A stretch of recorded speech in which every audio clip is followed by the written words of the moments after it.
Friends, welcome to my YouTube channel.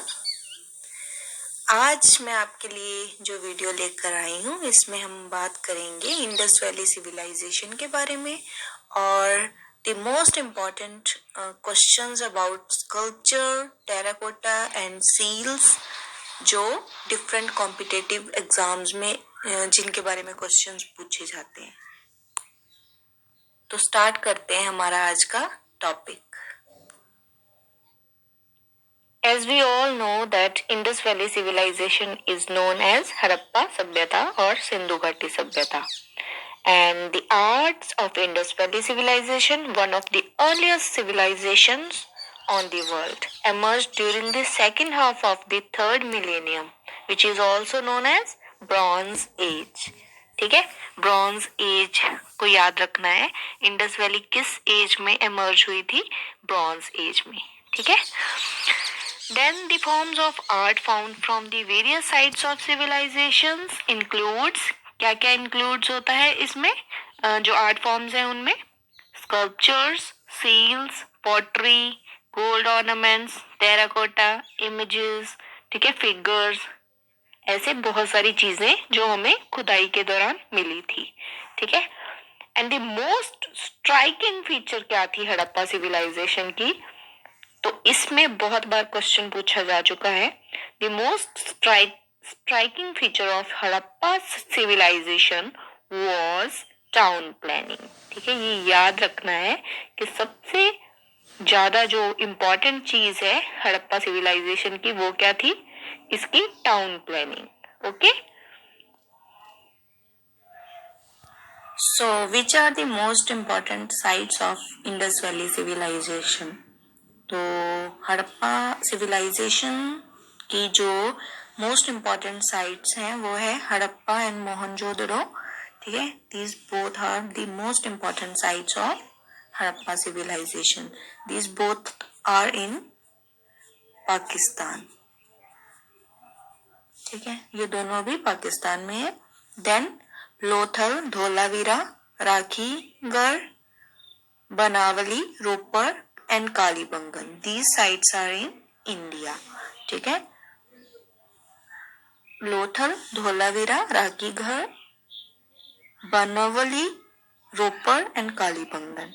ठीक है, Dholavira is in Gujarat, then Rakhigarh and Banawali in Haryana and Ropar in Punjab, Kalibangan is in Rajasthan. ठीक है, now let's discuss about the most important sculptures and terracottas of Indus Valley civilization.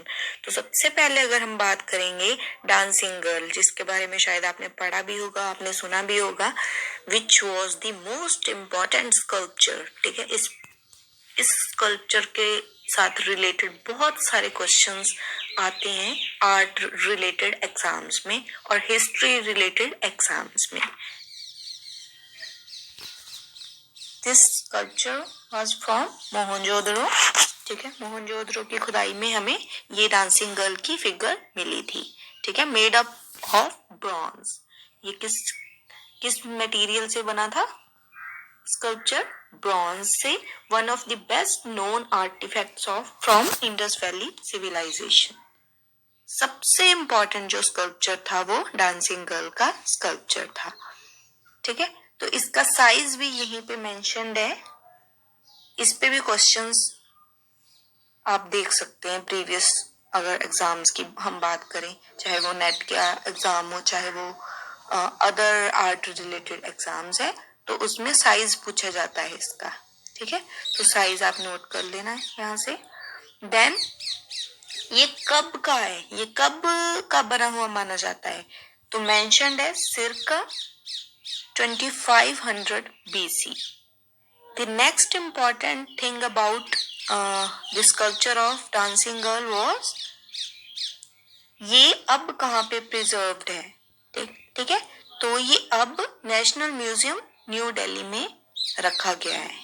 ठीक है, next अगर हम बात करें तो वो स्कल्पचर है male torso, which was found from Harappa and it was made up of stone and ये इसका साइज है एंड ये भी इसी टाइम पीरियड, जिस टाइम पीरियड में डांसिंग गर्ल बनी हुई मानी जाती है, उसी टाइम पीरियड का ही ये स्कल्पचर माना जाता है।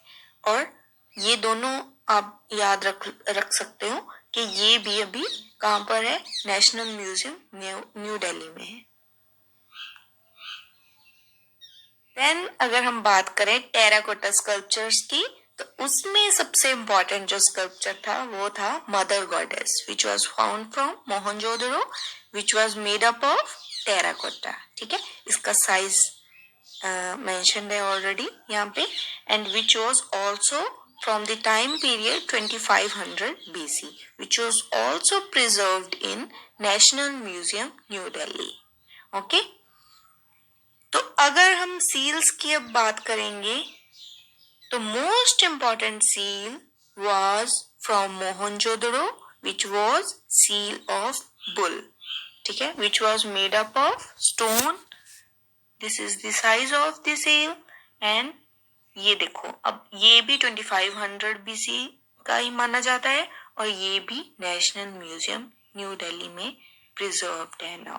ठीक है, तो एक बात सब में जो कॉमन है, ये सभी जो sculpture and seals and terracotta figures हैं, ये सभी नेशनल म्यूजियम न्यू दिल्ली में है अभी, और ये सभी एक ही टाइम पीरियड के माने गए हैं। ओके।